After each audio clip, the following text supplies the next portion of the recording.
Hi, I'm Ryan Baker, and this is the penultimate video of Big Data in Education. Today we'll be talking about reinforcement learning. Now, reinforcement learning is different than most of what we've studied in this MOOC. Most of what we've studied has been about an algorithm learning information, which perhaps then it shares with us clueless humans. And some foundation models are an exception to this, some of them do other stuff. But this session, reinforcement learning, is about an algorithm learning what to do. Cheyenne Dorody defines reinforcement learning as follows. In reinforcement learning, the goal is for an agent to learn a policy, a mapping from states to actions or probability distributions over actions that incurs high reward. The policy specifies for each state what action the agent should take. There are multiple frameworks for reinforcement learning. Three core ones that I'll discuss today are multi-arm bandits, Markov decision processes, and its variant, partial order Markov decision processes, POMDPs, and deep learning. The first I'll discuss is multi-arm bandits. The base case of multi-arm bandits is as follows. An agent needs to make a sequence of actions. An agent needs to make a sequence of choices. The goal is to maximize quote-unquote reward over time based on the experience. And reward is anything we can assign better or worse numbers to. There's a set of possible actions, call it A, finite and typically small. There's one action per decision point, called a round. Each time an action A is made, a reward R of some level is received, and the reward is related only to the action. In this model, all rewards are independent from each other and any other factors, and there's no contextual or temporal effects. If you do the same thing, you get the same result. Think of it like if you're deciding which of two slot machines to play. The slot machines are going to give you the same probability of a reward every time, no matter what. So, to give an example, my 3-year-old wants me to give her cookies. She can giggle, dance, cry, hit, bite, or poop in her pants. Each action has a different average reward and a different distribution of likelihood. And her goal is to figure out, being a very smart 3-year-old, which action is best. Another example, I want my students in this MOOC to learn, measured by immediate pre- and post-tests. I can lecture, tell a joke, ask a leading question, ask for examples, or assign a group activity. Each action has a different average reward and a different distribution of likelihood. Can I figure out which action is best? Within these multi-arm bandits, because the result is not going to be exactly the same every time, even though there are no contextual or temporal factors, a balance has to be struck between two things, exploration and exploitation. Where exploration is saying, I'm not sure what the right answer is, so I'm going to try something that doesn't currently seem best. And exploitation is saying, I know which approach is best, so I'm going to use that.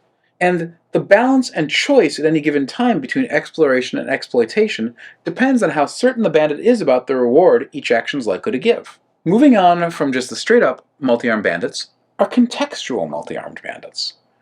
Now, a contextual multi-armed bandit is just like a regular multi-armed bandit, except we're going to change a couple assumptions. Instead of saying that the reward we get is completely based just on the action you do, some other factors, including context, also impact how much reward you get for a certain action. At each round, the agent will also receive a context feature vector, a set of variables that represent the context the agent is operating in. And the agent will then figure out how the relationship between the actions and the rewards depends on context. So for example, let's say that I want my students in my EDM class to learn, I have a set of actions I can do.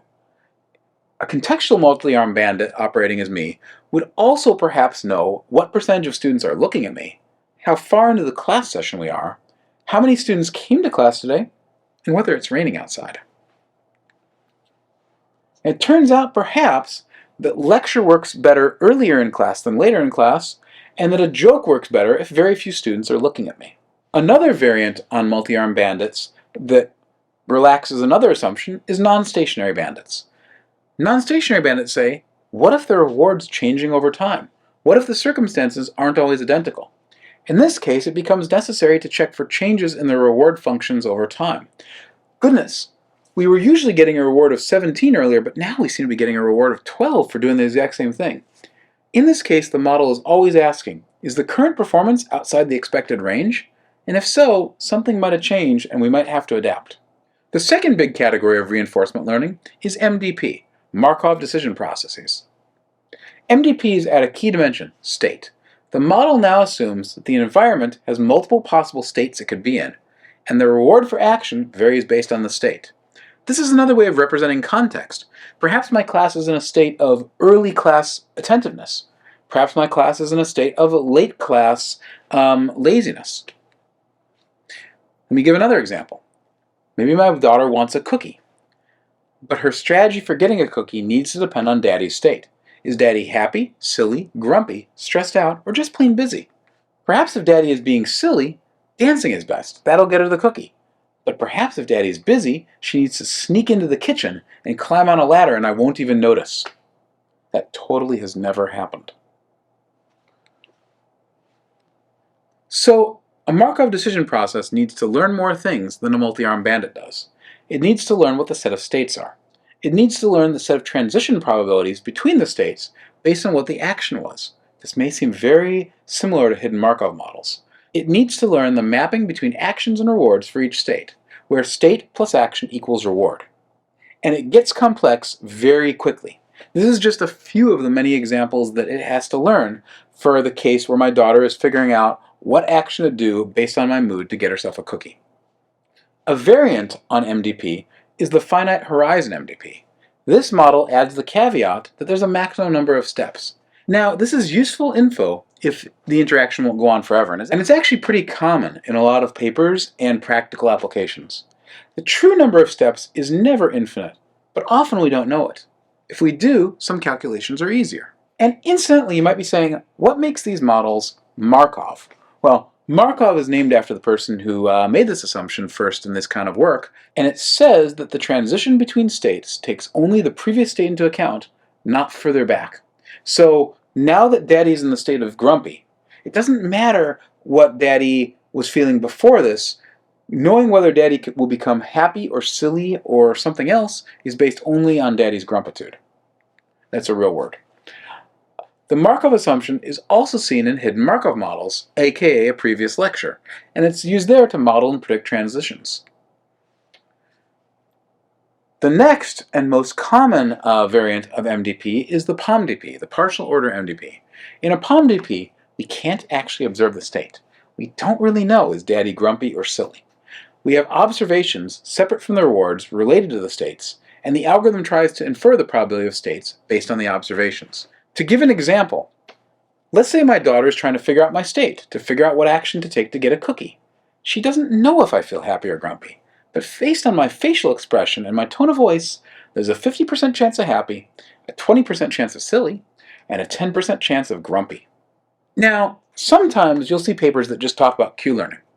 Q-learning is the most popular algorithm for fitting the parameters of an MDP or a POMDP. It introduces a time discounting factor with a hyperparameter indicating how much to discount future rewards, and therefore how much to explore versus exploit.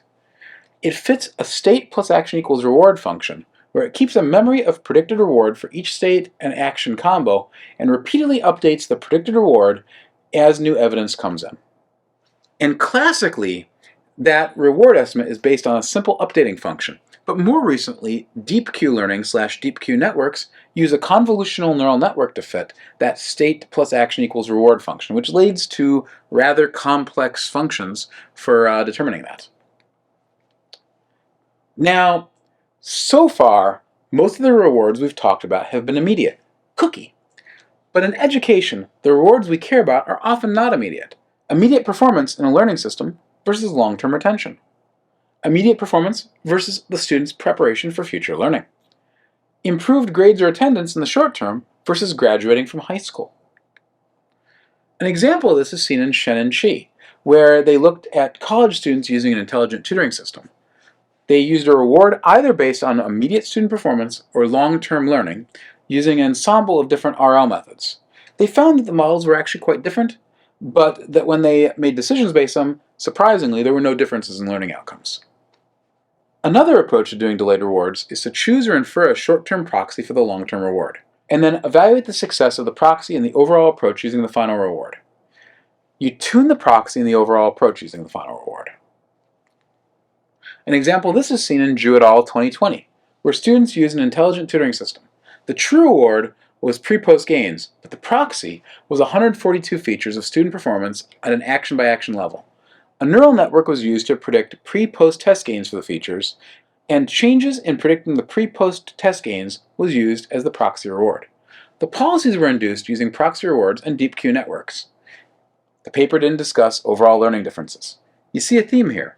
It's often, it's hard to really study the impacts on learning. Even just getting to the point where we're looking at longer term learning has been kind of a big step for the field. Okay, so I've gone over a lot of methods here, and this just scratches the surface. There's tons of different ways to do multi-arm bandits, POMDPs, deep learning networks. There's the same explosion of complexity as is seen in DKT family algorithms. There's algorithms that do multiple passes through the data to figure out a better policy. There's algorithms that use multiple neural networks optimizing different aspects of the overall problem, such as estimation of the long-term reward, selection of the immediate policy, the shift from exploration to exploitation, context, and so on. It can get really complex. But there's a lot of potential applications, and correspondingly there's been lots and lots and lots and lots of reinforcement learning papers published in educational data mining and related communities. A lot of them thus far are simulations, totally simulated data, or distillation of policies from real data, but after the fact, not actually using reinforcement learning in real time to make real decisions. A lot of the ones that aren't simulations, a lot of the ones that actually involve making decisions, are still lab studies or mechanical Turk studies. But there are some examples of real-world use. For example, Mandel et al. Looked in the educational game Refraction, which is used by children over the internet to learn fractions. There were 6 mathematical concepts, 4,500 features representing the gameplay, which they distilled to 100 features using a neural network, and then distilled to 2 or 3 features using PCA. They input it to POMDP, and they found that students played the game longer without quitting when the game's behavior was governed by POMDP than by a random sequence or an expert selected sequence. So this was definitely quite a success for reinforcement learning. In another example, Clement and colleagues looked at an arithmetic mathematics game used in schools. They had 7 math knowledge components, and they used multi-arm bandits to select the knowledge component order the student be presented with. Using that multi-arm bandit compared to an expert design sequence, students reached higher levels, they were more likely to complete at least one exercise, and they had higher pre-post learning gains.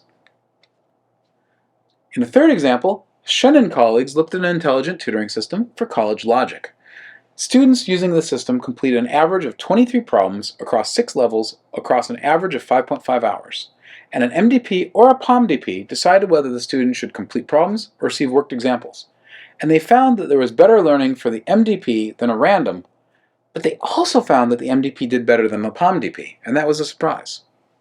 In a fourth example, Segal and colleagues looked at a math e-learning system for 7th graders. They had multiple practice sessions of 10 questions each, the topics were selected by a multi-arm bandit, and the authors claimed higher learning for multi-arm bandits than the control conditions, but the sample wasn't big enough to demonstrate statistical significance. And in a final example, and I hope this illustrates just kind of the sheer richness of the work in this area, Basson et al. Looked at Introduction to Linear Algebra, an online mini-course for Amazon.com employees. They had 3 skills and 4 activities per skill: video explanations, written descriptions, worked examples, and assessment questions, and they used reinforcement learning to sequence and choose activities to skip. They found a higher rate of course completion for the reinforcement learning-based condition than a linear condition or a self-directed condition. However, learners who completed the course under reinforcement learning typically experienced considerably less content than students in the other conditions. Is this a good thing? Was it skipping stuff they didn't need? Or a bad thing, they were missing stuff? Possibly a little bit of both. They found higher learning gains for reinforcement learning than the linear condition. However, there was a strong appearance of lower learning for reinforcement learning than the self-directed learning condition. If you look at the graph, it looks significant based on the error bars, but the paper claims it's greater than 0.05. So it's not clear whether the reinforcement learning was kind of possibly tied with the self-directed condition or was worse. The bottom line is it still did better than the straight linear. So that concludes our lecture on reinforcement learning. Next up, the last lecture of BDE MOOC. See you there.